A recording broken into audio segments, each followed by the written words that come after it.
Благодарам. Прво, не знам каква врска има генерален секретар со вработување во МЕПСО.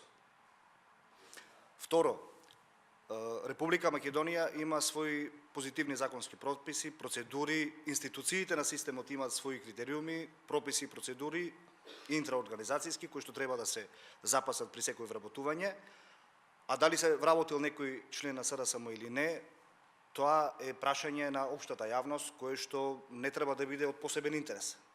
Членовите на СДСМ во последните, условно кажано, 11 години, додека ВМРО ДПМН беше на власт, немаа ниту шанса, ниту мотив да конкурират на било кој од огласите во институциите на системот. Сега затоа што се членови на СДСМ, испаѓа дека се привилегирани, а тие всушност само конкурираат и доколку ги исполнуваат условите, евентуално и можат да се вработат. Така да немам нешто што посебно да додадам, се е согласно позитивните законски прописи во нашата држава и секој има право да конкурира на извесен оглас и доколку ги исполнува условите да нормално биде вработен.